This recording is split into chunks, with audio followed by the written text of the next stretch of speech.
좋은 아침입니다. 아침의 하나 뉴스 종합 비타민 아침의 매일경제 김우미입니다. 오늘의 일면 같이 들어가 보실까요? 매일경제입니다. 거야 폭주 연 3조 양곡법 청구서 예고. 이게 무슨 얘기냐? 오는 28일 국회 본회의가 예정되어 있습니다. 그리고 이 국회 본회의에서 최상병 특검법을 통과시키겠다라고 민주당은 얘기를 하고 있죠. 근데 이 특검법 말고 이것도 통과시킬 예정이다라는 얘기가 나옵니다. 뭐냐? 양곡법입니다. 윤석열 대통령이 이 윤석열 정부가 들어서고 난 다음에 처음으로 거부권, 제2요구권을 행사했었던 게 양곡법이었었죠. 근데 이 양곡법도 통과시켜서 28일 국회 본회의에서 같이 좀 통과를 시키겠다라는 얘기가 나오고 있습니다. 그러니까 이걸 좀 보겠습니다. 28일 강행 처리된 남아도는 쌀 매입 보관 예산 2배로 껑충 뛴다. 이럴 경우 밀, 콩, 자금 예산이 줄어서 식량 안보에 저해되다. 농민단체도 반대한다라고 매일경제는 요거 지금 통과되면 안 되는데라는 취지로 기사를 오늘 일면에 실었네요. 다음 기사 볼까요? 세계일보입니다. 연금개혁안 유럽 가서 합의한다는 여야입니다. 네. 국회 연금개혁 특위가 있죠. 근데 아직 연금개혁안 최종안이 확정되지 않은 상태입니다. 그런데 연금개혁 특위 소속 5명 위원장, 여야 간사 그리고 민간위원들 5명 오는 8일부터 5박 7일 동안 유럽으로 관련해서 출장을 간다라는 겁니다. 여야 간사 얘기는 가서 합의 도출을 하기 위한 거다라고 얘기를 하고 있는데 활동 종료 앞두고 외유성 아니냐는 비난이 일고 있습니다. 합의 도출 꼭 유럽에 가야 할 수 있는 거냐라는 얘기가 나오는 거죠. 근데 그럼 국회 연금특위만 이런 것이냐? 다음 기사 보겠습니다. 조선일보입니다. 낙제생 의원들 호화 졸업여행입니다. 이게 대체 무슨 얘기냐? 여기 볼까요? 총선 끝나니 해외 출장이 15건이 접수가 됐다라는 겁니다. 이미 갔다 온 사람도 있고요. 앞으로 가겠다고 신청한 사람들도 있습니다. 이 15건 총 몇 명? 57명. 20억이 넘게 비용이 든다라는 겁니다. 57명이라고 하면 대략 의원 300명 중에 60명 정도, 20% 정도 되죠. 5명에 1명 정도는 총선이 끝나고 다 해외로 나갔거나 나가겠다라고 얘기를 하고 있다라는 겁니다. 그럼 21대 국회 잘 했느냐? 두 번째 줄 볼까요? 여야 합의한 민생 법안 등 외면 법안 처리율 36.6% 최악 수준이다. 36.4%가 최악이었었는데 거의 그와 비슷한 최악의 수준이다라는 겁니다. 일은 낙제 점수로 하고 졸업여행은 해외로 나가겠다는 거냐라는 얘기가 나오는 이유죠. 다음 기사 보겠습니다. 한국일보입니다. 윤 9일 기자회견, 오는 9일 기자회견입니다. 631일 만에 양방향 소통 나선다. 한국일보는 9일 있을 윤석열 대통령 이제 기자회견 관련해서 양방향 소통 이제 나서는구나 라는데 방점을 찍었습니다. 그런데 다음 기사 좀 같이 볼까요? 한겨레입니다. 불통국정 바뀔지 갈림길선 윤 대통령. 불통국정 바뀔지 바뀔까라는 회의적인 시선이 좀 담겨 있죠. 바뀔 것이냐 갈림길에 서 있다라는 겁니다. 살짝 똑같은 오는 9일 있을 윤석열 대통령의 기자회견인데 관련해서 살짝 결이 다른 제목을 저희가 같이 좀 보여드렸습니다. 이 얘기는 저희가 잠시 뒤에 대담으로도 좀 같이 좀 짚어보겠습니다. 다음 기사 보시죠. 동아일보입니다. 코로나 호흡기 떼자 도미노 폐업 시작됐다. 네, 코로나 호흡기가 대체 뭐냐? 정부의 금융 지원입니다. 자영업자들 코로나 시국 굉장히 힘들었습니다. 그래서 그때 정부의 금융 지원이 있었죠. 그런데 이게 중단된 이후에 도미노 폐업이 시작이 됐다라는 겁니다. 경제 버팀목인데 자영업이 지금 쓰러지고 있다라는 거예요. 작년 9월 정부 지원 종료뒤 부실이 급증해서 석 달 이상 연체되는 이곳을 부실이라고 이 규정을 한다면 이 기준으로 보면 코로나 때의 이런 이 자영업자가 3배다라는 겁니다. 요길 좀 보겠습니다. 2021년 2만 4천여 명이에요. 그런데 22, 23, 24년 가면서 7만 2,800여 명까지 쭉 올라갔습니다. 여기서 말하는 부실이라는 건 대출을 받았는데 대출을 갚지 못하는 게 3개월 이상 연체가 쌓여있는 자영업자를 부실 자영업자라고 얘기를 하는 겁니다. 부실 자영업자가 늘어난다는 거 여기 나와 있죠. 경제 버팀목인데 경제 버팀목이 지금 흔들흔들 하고 있다라는 얘기가 될 수밖에 없어 보입니다. 다음 사진 기사 볼까요? 네. 여기가 어디냐? 네, 지금 보니까 배도 있고요. 배 안에 사람들이 많이 있고요. 여기가 물의 도시 베네치아가 아닙니다. 여기 브라질입니다. 브라질에 이 비가 너무 많이 와서요. 지금 사람들이 다 지금 배 위로 올라가 있고요. 다 이 위에 높은 건물 위로 올라가 있죠. 너무 많은 이 폭우에 일주일 동안 75명이 최소 숨지고요. 103명이 실종됐다고 합니다. 이재민이 10만 명이라고 합니다. 비가 너무 많이 왔다. 80년 만에 홍수, 거의 대홍수였다라는 얘기가 지금 나오고 있는데 우리가 지금 브라질만 얘기를 할 것이냐. 우리도 5월 5일 어린이날 비 많이 왔습니다. 남부지방. 다음 사진 볼까요? 이겁니다. 네. 지금 여기가 어디냐? 여기가 지금 전남 광양의 한 굴다리의 모습입니다. 비가 너무 많이 와서 지금 차가 물에 잠겨 있죠. 그래서 차를 빼내고 있는 그런 모습입니다. 지금 굉장히 비가 많이 왔는데 이렇게 많이 온 비 제목을 좀 볼까요? 여름의 과속이다. 5월 폭우는 예고편이다라는 거예요. 이걸 좀 보겠습니다. 곳곳에서 지금 5월 하루 동안 강수량 신기록이 계속해서 나왔다라는 겁니다. 전남 광양 198.6mm, 진도 112.8mm, 완도, 순천, 경남, 남해 역대 2위가 될 만큼 폭우가 왔다라는 겁니다. 왜 이렇게 많이 왔느냐? 고온다습한 이 남풍이 속도를 위반해서 너무 빨리 올라왔다라는 거죠. 원래 6월, 7월쯤 올라왔어야 되는 건데 6월, 7월쯤 되면 이제 여름이 시작이구나. 비가 좀 많이 오네라고 느낄 법합니다. 근데 올해는 4월 말부터 벌써 한반도로 진입을 했다라는 거죠. 그러다 보니까 5월 폭우는 예고편이다. 예고를 했으면 정말 한여름엔 더울 수도 있다는 얘기인 거죠. 예고가 있었으면 만반의 준비를 해야 된다라는 말씀을 같이 드립니다. 네. 다음은 저희 오랜만에 비타민 E 섭취하러 가볼까요? 다 함께 사보겠습니다. 네, 후덜덜한 점심값, 뉴노멀된 고물가입니다. 고가 높을 고가 아니죠. 높을 고가 아니라 좀 괴로울 고입니다. 물가가 너무 높아서 괴롭다라는 얘기가 나올 만하다라는 건데 여기 보겠습니다. 서민 음식 콩나물국밥이 10,000원이더라라는 거예요. 외식비 36개월 중 30개월이 계속 오르기만 했다. 냉면값은 연평균 6%씩 올랐다라는 겁니다. 네. 국밥 한 그릇에 10,000원이 이제 노멀이 됐다라는 거죠. 이상하지 않다라는 겁니다. 근데 그러면 밥값 요즘 너무 비싸니까 김밥 한 줄 먹으러 가볼까? 김밥은 얼마냐? 보겠습니다. 김밥 한 줄 5,000원. 네. 서민 음식 맞냐? 김밥 2줄이면 국밥 한 그릇이에요. 네. 체감 안 되는 물가 둔화입니다.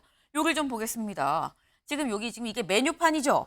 메뉴판에 각각 얼마냐? 일단 대부분 정식 1인분 기준입니다. 다 이런 정식들 다 삼겹살 정식 15,000원, 돼지갈비 정식 15,000원, 15,000원, 15,000원, 15,000원, 비빔밥 9,000원, 조금 싸요. 순두부찌개 8,000원, 된장찌개 8,000원, 짜장면도 8,000원. 네, 만두 한 판에 9,000원입니다.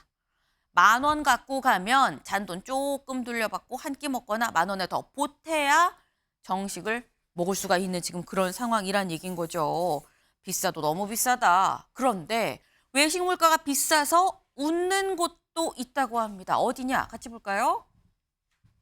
가성비 집밥러 늘자 되살아난 슈퍼마켓입니다. 네, 슈퍼마켓 여기 좀 보겠습니다. 기업형 슈퍼마켓 매출 증감률 그동안 2018년 살짝 올랐다가 쭉쭉쭉 떨어졌다가 2023년에 살짝 3.7% 올랐습니다.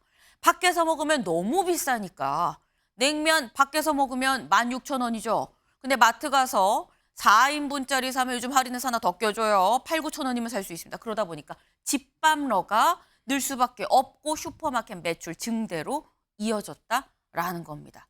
집에서 밥하시는 어머님들은 좀 힘들 수 있겠지만 일단 슈퍼마켓은 웃고 있겠다라는 생각이 드네요. 네, 아침에 매일경제 뉴스 종합 비타민 언제나처럼 TV로 좀 크게 보시다가요. 궁금한 점 유튜브 댓글로 남겨주시면 같이 좀 얘기를 해보겠습니다.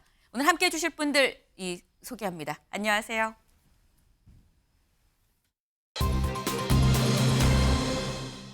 첫 번째 키워드 여의도 대통령입니다. 근데 대통령이면 대통령이지 왜 여의도 대통령이야? 라는 생각 하지 않으시나요? 네. 대체 여의도 대통령이 무슨 말인지 국민의힘의 나경원 당선인의 얘기를 좀 들어보고 오겠습니다.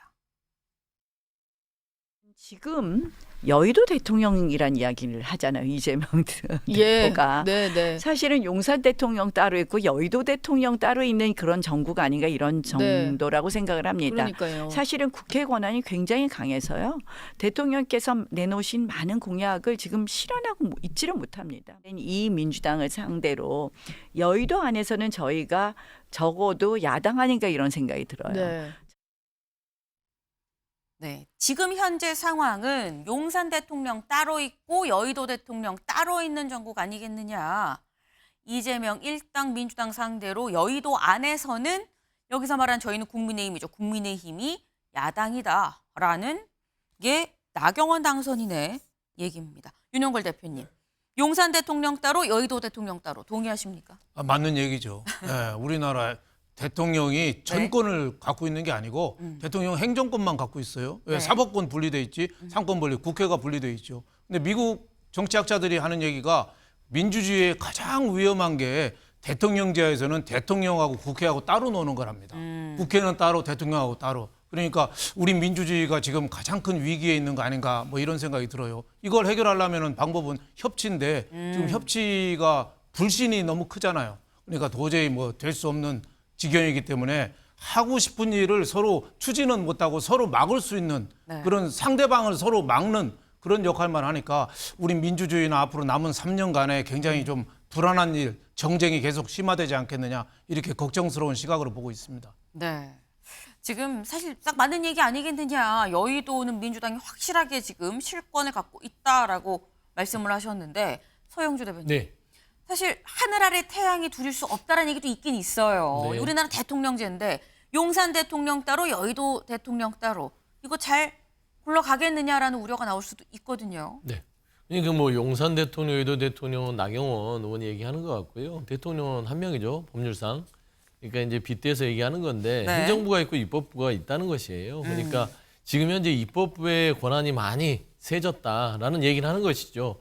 근데 자연스러운 현상입니다. 그래서 입법, 사법, 행정, 상권 분립이 적절한 견제 균형을 통해서 나라를 발전시키는 것이고 그게 민주주의 원칙이에요. 근데 나경원 의원 눈에는 민주당이 많은 의석을 갖고 있으니까 대통령으로 보였나 봐요.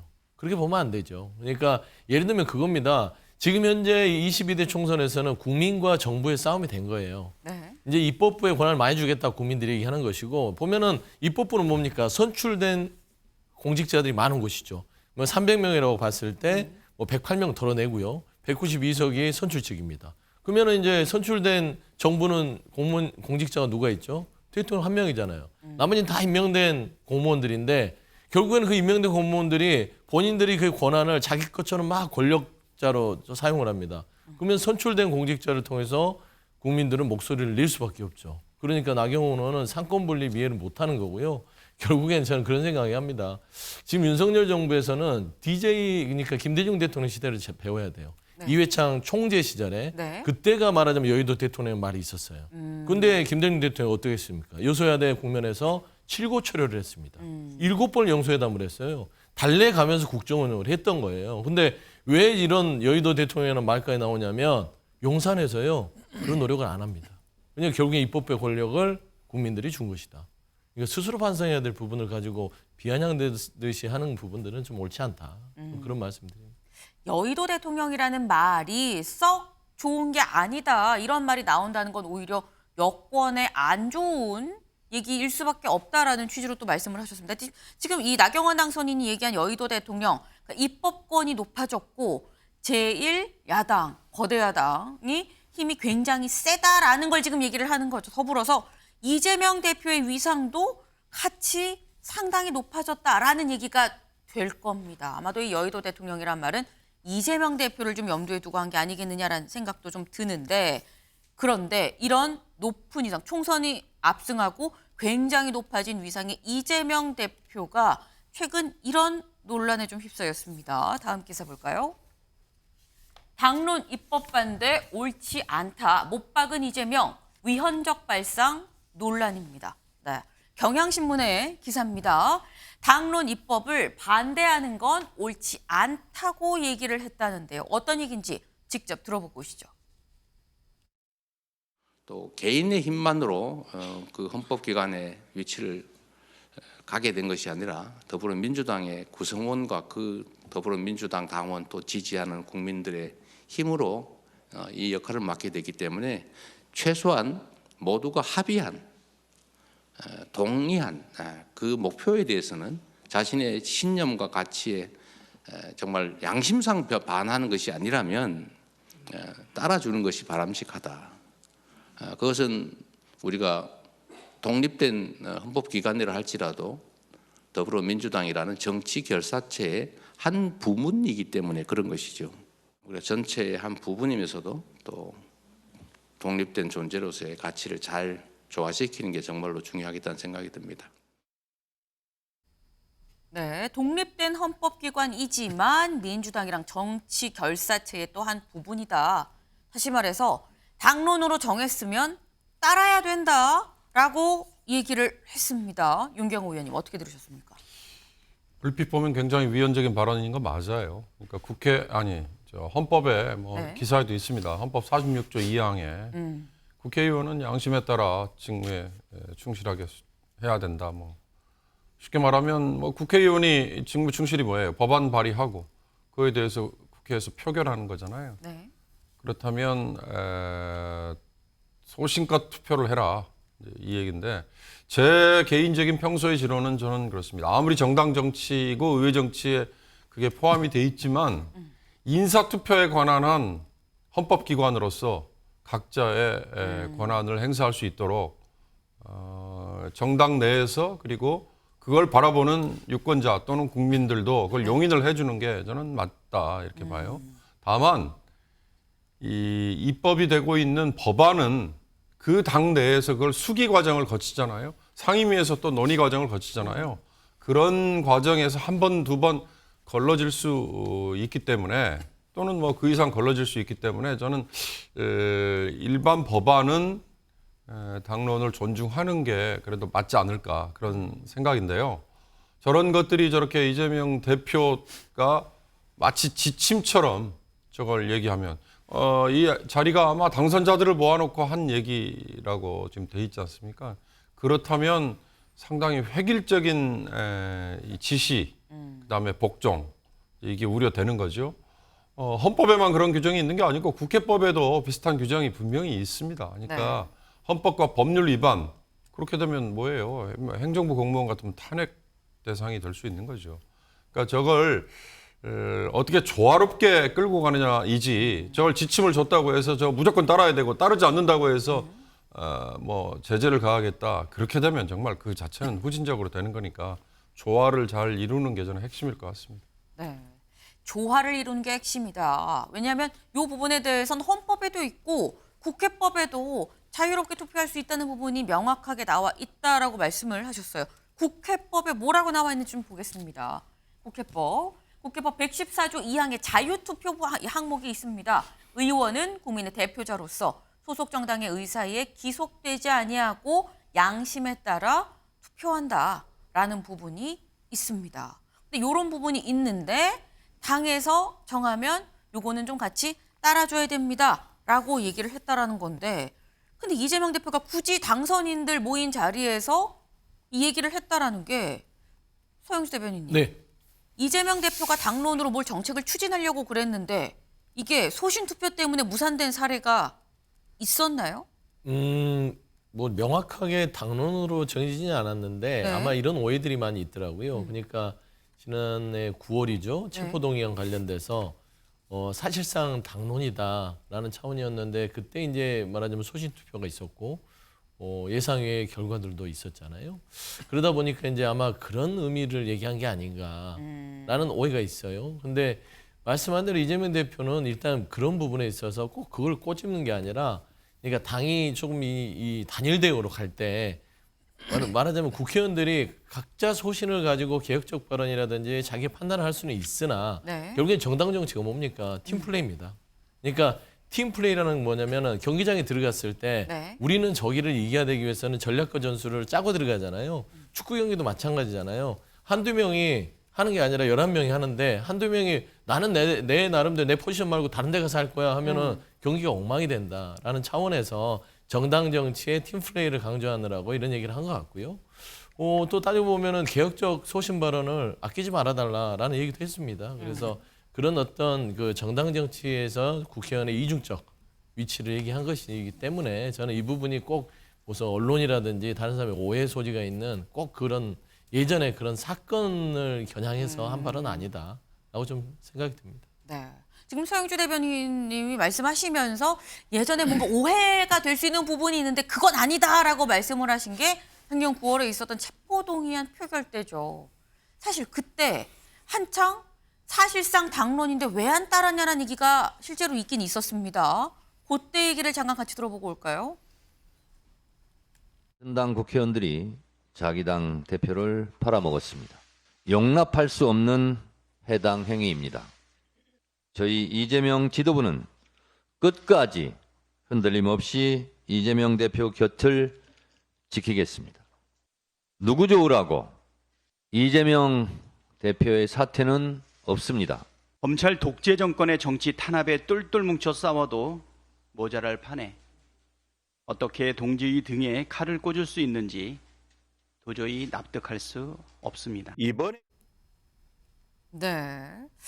지금 들어보셨습니다만 체포동의안이 가결이 된 직후에 상당히 민주당에서 좀 동요가 있었습니다. 그리고 그때 이른바 친명계 인사들이 굉장히 좀 세게 얘기를 하기도 했었죠. 이러면 안 된다라고 얘기를 하면서 배신자라는 얘기를 하기도 했었었는데 근데 이재명 대표가 당선인들 모아놓고 이렇게 얘기를 한 게 아까 뭐 서영주 대변인께서는 오해다라고 하셨는데 김인영 대변인님. 이재명 대표가 혹시 이런 상황이 또 올 수도 있다라고 생각한 거 아니냐라는 얘기도 있어요. 누가 봐도 그런 거 아닌가요? 저는 이재명 대표의 저 발언을 보면서 굉장히 여전히 불안하다. 21대 때 그 체포 동의안 가결된 것이 굉장한 트라우마로 남아 있다고 생각이 들었고요. 그래서 저런 발언을 한 것 자체가 사전 작업이다. 저는 이렇게 보고 있습니다. 그래서 아무래도 171명의 의석을 가졌고 친명 친이 그룹을 가졌지만 그래도 불안하고 언제든지 본인의 사법 리스크가 불거질 수 있기 때문에 그런 불안감을 사전에 해소하는 차원에서 그리고 동시에 일종 군기잡기죠. 군기잡기를 한 것으로 저는 그렇게 보고 있습니다. 네, 윤영걸 대표님. 저는 당론을 너무 강조하다 보면은 네. 지금 우리가 제일 위험한 게 뭐냐면 대통령과 의회의 갈등으로 민주주의가 무너지고 나라가 앞으로 한 발짝도 못 나가는 거거든요. 근데 이게 서로 그 의견 조율을 서로 못 하는 거예요. 대통령이 거부권을 행사하려면은 네. 여당에서 좀 반대가 나와야지 되고 또 야당이 양곡관리법 연 3조 든다잖아요. 네. 그런 거를 하려면은 또 민주당 내에서 또 반대를 좀 해줘야 돼요. 그래서 국익과 양심에 따라서 서로 활발하게 조율이 돼야 되는데 양쪽 다 1대1로 당론 통일해서 간다면 그건 차가 충돌하지 않겠어요? 그러니까 국회의원 300명이 왜 필요하겠어요? 그렇게 하려면 국회의원 30명이면 됩니다. 예? 국민의힘은 10분의 1로 줄여서 16명. 네. 10분의 1로 줄여서 민주당 16명. 네. 국민의힘은 10분의 1로 줄여서 9명. 네. 그렇게 해서 당론 통일해서 하면 되지. 뭐가 그렇게 많은 사람이 필요해요. 그래서 저는 굉장히 위험한 발상이다. 미국이 여소야대에도 민주주의가 잘 굴러가는 게 당론하고 반대되는 행동을 국회의원들이 해요. 하지만 우리는 일사불란하게 단일대우 유지해요. 그래서 이거 굉장히 위험한 발언이다. 이런 생각을 좀 하고 있습니다. 네. 지금 이 얘기가 정말 말 그대로 그렇게 당론에 따르십시오라는 취지라고 한다면 요거는 좀 위험할 수 있다라고 말씀을 지금 하셨는데 관련해서 친명계 대표적인 인사죠. 그리고 얼마 전에 원내대표가 또 됐습니다. 박찬대 원내대표가 이렇게 얘기했거든요. 들어보고 오실까요? 당론으로 결정하기 전까지는 다양한 의견과 자기의 신념에 따라서 충분히 이야기하는 것이 민주주의고 네. 그렇지만 충분한 토론 끝에 당론으로 결정되는 결과가 나온다면 네. 당연히 당인으로서 그거에 따라주기를 권고하는 게 예, 당내 지도부 원내대표로서 요청드릴 사항이라고 생각이 되고요. 네. 강제하겠다라는 말을 뭐 민주당의 지도자가 하실 수 있겠어요? 권고할 수밖에 없는 입장이다. 네. 이게 뭐 강제할 수 있는 것이겠느냐. 이건 그냥 권고할 하는 그런 입장이었던 거다라고 얘기를 했습니다. 근데 보통 권고라고 생각을 하면 서영주 대변인 네. 학교에서 선생님이 자 내일까지 숙제 A4 용지 5장 해오세요 가능하면 얘기를 했어요. 그러면 5장이 권고입니까 지침입니까? 그거는 뭐 지침이죠. 네. 뭐 누가 보더라도 상식적으로 지침이라 할 수 있는데 제가 이제 스포츠 경기 예를 많이 들었잖아요. 전반에. 그러니까 이제 감독이 선수를 뛰게 만들 때 네. 너 포지션 잘 지키고 이 전략 전술에 잘해라 라고 얘기를 하는 것들이 지침이 될 수도 있고 공고가 될 수도 있죠. 그렇지 않겠습니까? 그러니까 그거를 지키지 않는다면 공고 형식이라 하더라도 네. 다음 경기에서 빼버리겠죠. 그렇지 않겠습니까? 그러니까 평가의 대상이 될 수 있다는 측면에서는 받는 입장에서는 부담이 될 수 있고 말하는 입장에서는 공고가 될 수 있는 것이에요. 그래서 양쪽의 모든 면을 가지고 있다. 네. 다만 이 부분이 굳이 이 자리에서 필요한 얘기였느냐라고 묻는다면 안 해도 될 말이었어요. 제가 봐서는 개인적으로는 굳이 이런 말은 따로 만나서 얘기를 해도 되는 부분이고 또 박찬대 원내대표가 됐잖아요. 그러면 신임 원내대표로서 당내 여러 의원들과 소통을 강화하면서 이런 얘기들을 하면 되는 것인데 당대표가 직접 나서서 얘기하는 부분들, 특히 12분을 했던 부분들에 있어서 벌써 이게 갑론을박이 있지 않습니까? 오해 소지가. 그래서 네. 제가 봐서는 감독으로서 충분히 할 수 있는 공고사항이긴 하나 굳이 뭐 불필요한 얘기일 수도 있었다라는 좀 생각은 듭니다. 네. 뭐 이게 사실 오해가 될 여지가 있긴 하지만 사실상 그런 건 아니었다. 그리고 만약 한 팀으로 스포츠 경기 뛴다 치면 권고인데 뭐 안 들으면 다음엔 감독 마음으로 또 뺄 수도 있는 거고 그런 말씀도 하셨어요. 네. 근데 지금 박찬대 원내대표가 아유 그런 거 아닙니다. 그런 논란될 만한 발언한 거 아니에요라고 얘기를 지금 했는데 지금 저희 유튜브 댓글로 질문이 지금 들어와 있습니다. 데이비드 벨로. 네. 국힘도 당론하는데 왜 민주당만 하는 것처럼 그러세요? 라고 지금 질문이 들어와 있습니다. 김인영 대변인님. 네. 국민의힘도 당론하지 않느냐. 왜 당론 지키라고 얘기하는 이재명 대표는 뭐라고 하느냐. 뭐 이런 지금 질문이신 것 같아요. 지금 잘 생각해보면 지난 직전 공천을 되새겨보면 될 것 같습니다. 네. 지난 직전 공천에서 민주당 공천에서 박용진 의원이라든지 민주당에서 옳은 소리 하시는 분들 공천 못 받았습니다.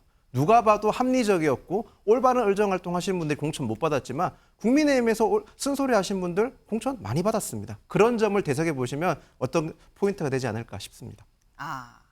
당론 지킬 수도 있고 안 지킬 수도 있는데 공천 때 가면 얘기가 좀 달라질 수 있다라는 그 말씀을 서영주 대변인님 짧게 하면 네. 이제 당론이라는 거는 지키는 게 맞아요. 왜냐하면 제가 말씀드렸잖아요. 팀플레이를 하려면 당론을 지켜야 되죠. 근데 그 당론이 소신까지 막을 수는 없다라는 것입니다. 그러니까 그 당론에 대한 어떤 반대적인 어떤 징계 사유라든지 어떤 뭐 비판의 여지를 불구하고 감내하고도 소신 발언할 수 있고 소신 투표를 할 수 있는 것이죠. 네. 근데 그거를 가지고서 나중에 불이익을 준다는 그런 거는 없어야 된다라는 차원에서 당연히 당론은 민주당도 있고 국민의힘도 있는데 그런 얘기들을 오해받을 수 있다는 얘기죠. 네. 알겠습니다. 네. 지금 당론을 지켜야 된다. 뭐 아니다. 뭐 안 지킬 수도 있다. 강제냐 권고냐 요거하고 좀 얘기가 좀 쭉 나오고 있는데 박찬대 원내대표가 이거 권고입니다라고 일단 얘기를 했죠. 근데 일각에선 박찬대 원내대표와 이재명 대표는 좀 특수관계 아니냐라는 얘기도 나와요. 왜? 이 영상 때문에 그런 얘기가 좀 나오는 것 같습니다. 보고 오실까요? 우리가 해야 될 일들을 이제 망설이지 말고 신속하게, 과감하게, 화끈하게 치워야지. 네. 진짜 그래야 됩니다. 근데 왜 저 보면서 말씀하세요? 이거 또 당했네, 이거. 이쪽 보고 얘기했어. 네. 사실상 지금 저 모습이 원내대표 선거가 있기 전에 있었던 상황입니다. 근데 저 상황 때문에 이재명 대표의 명심은 박찬대 의원한테 있구나라고 해서 지금 박찬대 의원이 사실상 단독 후보로 출마를 했죠. 사실상 추대 형식으로 원내대표가 됐습니다. 그렇게 좀 추대 비슷하게 갈 수 있었던 게 저 영상이 좀 주요했다라는 얘기가 있어요. 근데 관련해서 국민의힘의 원내 소속 부대표죠. 야당과 지금 이 얘기를 나누는 그런 위치인 건데 이양수 원내 소속 부대표가 이렇게 얘기를 했습니다. 들어보고 오실까요? 2022년 겨울에 박찬대 의원이 의원총회에서 나치가 엄습할 때라는 시를 한번 읽은 적이 있어요. 근데 뭐냐면 이제 나치가 엄습할 때 입 다물고 있다가 전부 다 나치의 그 재물이 된다 이런 식인데, 즉 이재명 대표를 검찰이 엄습할 때 입 다물고 있으면은 너 자신들도 다 검찰의 표적이 된다 이런 약간 협박성 시인데, 그 이후에 이재명 그 이후에 이재명 대표가 박찬대 의원을 그렇게 사랑했다고 그래요. 뭐 나중에는 이제 박찬대 의원과 뭐 이재명 대표 간에는 뭐 진짜 너무너무 가까운 사이가 돼서 뭐 코까지 파주는 사이가 되었다라는 얘기가 있던데. 제가 취향은 존중합니다. 그렇지만 만약 우리 국민의힘의 후보 중에서 제가 차은우 씨보다 낫다라고 말하는 분이 있다면 우리 국민의힘에서는 절대 공천받지 못할 겁니다. 왜냐하면 아주 높은 확률로 굉장한 거짓말쟁이거나 굉장한 아첨꾼일 거거든요. 대표의 코를 대신 파주거나 대표가 차은우보다 잘생겼다라고 하는 비위 좋은 아부꾼만이 살아남을 수 있는 정글이 돼버린 것이 지금 이재명 대표의 민주당입니다. 네, 아까 이양수 의원이 너무 친해서 대표 코를 파준다 뭐 이런 얘기를 지금 했어요. 그래서 코 파준다는 얘기를 또 언젠가 들었는데 보니까 한동훈 당시 비대위원장도 그런 비슷한 얘기를 또 했었습니다. 근데 그래서 저는 윤영걸 대표님, 코 파주는 사이라는 게 이게 관용어구냐, 친하다는 관용어구가 아닌 것 같더라고요. 그럼 여권에서는 이재명 대표와 박찬대 의원 사이를 그런 사이로 규정을 만연하게 하고 있는 것이냐, 어떻습니까? 지금 뭐 분위기는 그렇죠. 뭐 대통령 측근이나 여당에서는 이재명 대표 그 너무 좀 사당화가 되는 거 아니냐, 1인 지배의 정당이 되는 거 아니냐. 그래서 저는 박찬대 지금 원내대표 되신 분이 이재명 대표 코를 파줬다고 그러는데 그건 좀 상징적으로 표현한 거죠. 제가 봐도 보통 시청자들 분들이 느끼는 코 파줬다니까 코딱지 파줬다고 들을 수도 있는데 그건 아니고 코 옆에 좀 뭐가 붙었는가 봐요. 그래서 좀 떼준 거 아니냐 이런 생각이 드는데, 그럼에도 불구하고 여러 장면이나 화면들 보면은 옛날에 개그 콘서트 프로에 회장님, 우리 회장님의 그 회장님 모시듯이 하는 게 나타나요. 옆에서 좀 아첨을 좀 많이 떨고, 또 그 회장님도 보면은 김영곤 개그맨 그분이 하신 거 보면은 회장이 별로 안 웃긴데도 옆에 막 박수 치고 웃고 그냥 넘어지고 그러거든요. 지금 이재명 대표의 민주당 당도 좀 그런 쪽으로 좀 흐르는 거 아니냐. 그게 우리 민주주의에 무슨 도움이 되겠느냐. 이런 면에서 좀 걱정이 되는 거죠. 그래서 여러 가지 당론이라든지 이런 얘기 나올 때도 그 똑같은 원팀이 너무 강조되다 보니까 일방 독주, 폭주로 할 가능성이 좀 있어 보인다. 이런 면에서 걱정을 많이 하고 있는 것 같습니다. 네, 지금 일단 여권에서는 뭔가 지나친 친명체제 아니냐라는 취지로 뭐 박찬대 원내대표랑 이재명 대표 코 파주는 사이다 뭐 이런 표현을 쓰는 것 같아요. 윤경호 의원님, 코 파주는 사이란 표현 어떻게 보셨어요? 글쎄요, 다른 장면에서 보면 코 파주는 게 아니고 뭐 이렇게 얼굴에 묻은 거 떼내는 거더라. 내주는.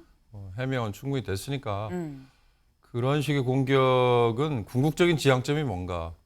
그러니까 지금 윤석열 대통령이 지난번에 영수회담을 이재명 대표하고 하는 게 700일만 운운하는 언급이 나왔잖아요. 그 과정 속에서 대한민국에서 펼쳐졌던 여러 정치 현상의 핵심 뭐예요? 이재명이라는 야당 대표에 대한 악마화 작업이었어요. 물론 검찰이 기소를 하고 기소도 3가지, 4가지 죄목이고 또 부인까지 뭐 법인카드 뭐 규정보다 몇만 원 더 쓴 거 가지고 지금 기소, 그것도 공소시효 마지막 날 기어이 해내고 이런 것들이 다 한마디로 얘기하면 이재명이라는 상대 정치인을 악마화하는 거잖아요. 이 악마화에 모든 사람들이 다 동원된다고 할까? 아니면 거기에 시선을 집중하도록 만드는 거예요. 그 결과가 뭐냐 이거죠. 그 결과가 결국은 여야 간의 협치라는 게 사라져버리게 되는 거다. 그러니까 이재명이라는 야당 대표가 대장동이든 아니면 뭐 기타 등등의 어떤 뭐 비리와 언급되는 거에 형이 확정되고 유죄를 받기 전에도 그와 똑같은 대통령의 표현이나 한동훈 전 여당 대표의 표현처럼 범죄자라는 피의자, 무슨 혐의자라는 탈로 더 씌워져 가지고 만약에 취급을 받으면 지금 이런 얘기는 아무짝에 저는 쓸모가 없을 것 같아요. 대통령이 이제 우리 다루겠습니다만 기자회견 하는 것도 포함해서 지난번에 했던 영수회담도 포함해서 네. 국민이 대통령에게 좀 바뀌세요라고 하는 거에는 이렇게 야당 대표를 제1야당의 대표로서 인정하지 않고 그냥 악마화하는 이걸로 계속 이게 존속이 된다면, 유지가 된다면 그러면 아마 협치는 어려울 거고, 그런 거에 대한 뭐라 그럴까, 이 본능적인 방어 기제가 네. 아까 당론 입법 옳지 않습니다 운운하는 똘똘 뭉쳐서 우리 오히려 저항합시다 이렇게 가는 거 아닌가 싶으니까요. 양쪽이 서로 저는 바뀌기를 촉구합니다. 네. 갈수록 이 상태로 쭉 가면 협치는 멀어질 수밖에 없다. 지금 그 말씀을 하신 걸로 좀 이해가 됩니다. 지금 여권에서 뭐 이른바 그런 박찬대 원내대표에 대해서 그런 표현을 쓰는 이유는 뭔가 민주당 내부의 친명 체제가 굉장히 확고해졌다. 전보다 더 세졌다라는 지금 그런 취지의 표현으로 좀 이해가 되는데, 근데 친명 체제가 당 내 말고 당 밖에서도 세워지게 되는 거 아니냐라는 얘기가 나옵니다. 무슨 얘기냐? 곧 있을 오는 16일 국회의장 선거가 있죠. 국회의장 국회 전체의 장이지만 민주당에서 선출을 하게 됩니다. 다수당이기 때문에. 현재 나와 있는 국회의장 후보들 뭐라고 얘기하는지 직접 들어보고 오시죠. 국회의장도 물론 당연히 좌파도 아니고 우파도 아니고 그렇죠. 그렇다고 중립은 아닙니다. 뭐 기계적으로 중립만 지켜서는 아무것도 할 수가 없는 거죠. 그럼 뭐 국회의장을 누가 해도 그만인 거고요. 민주당이 배출한 의장이고 민주당이 다수당입니다. 그렇기 때문에 민주당이 주도하는 국회가 될 수밖에 없어요. 중립이라고 하는 것이 몰 가치가 아니고 국회의장은 국회의 사회자가 아니다라고 하는 것을 분명하게 보여줌과 동시에 네. 지금 현재 4명이 출마를 했습니다. 추미애, 조정식, 정성호, 우원식. 현재까지 일단 4명이 저 나올 겁니다라고 얘기를 했는데, 나온 사람들 얘기를 다 들어보면 지금 윤경호 의원님, 기계적 중립은 아니다라고 얘기를 다들 똑같이 하고 있어요. 그럼 의장이 지켜야 될 건 기계적 중립이 아니라 그럼 무슨 중립이냐? 어떻게 보십니까? 저는 의회 정치에 우리에게 모델이 되는 나라가 어디일까? 네. 그러니까 흔히 미국 많이 얘기해요. 우리하고 비슷하게 겉으로는 대통령제, 그다음에 양당제가 확고하게 굳어져 있는. 미국은 위너, 영어로 얘기하면 위너 takes it all. 그러니까 국회의장부터 상임위원장까지 무조건 이기는 쪽이 다 가져갑니다. 그리고 국회의장이든 상임위원장이든 그 해당된 범위 내에서 네. 영어로 얘기하면 시니어리티라고 그러는데요. 다선 연장자가 무조건 차지하는 묘한 이 전통과 관례가 있어요. 네. 우리도 만약에 그런 걸로 따지면 논란의 여지가 없는 거죠. 저희도 원래는 뭐 법이 있었던 건 아니지만 가장 다선 의원이 보통 하곤 했었죠. 그렇습니다. 다선 중에도 예를 들어서 나이가 많은 사람을 더 우선적으로, 그러나 본인이 고사를 하거나 뭐 이러면 달라지는 거죠. 이제 그런 나라와 우리가 비교를 하는 게 과연 맞을까?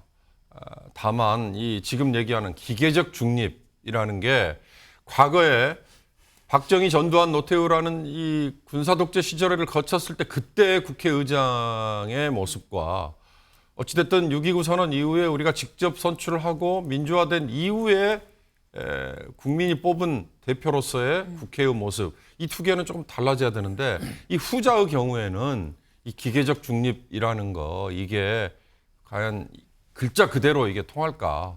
저는 이것도 아까 제가 조화라는 말을 네. 했듯이 이거 역시도 그 정말 상황에 따른 조화, 그게 답이지 어느 한쪽이 딱 정답이 있다, 저는 그렇게 말씀 못 드릴 것 같습니다.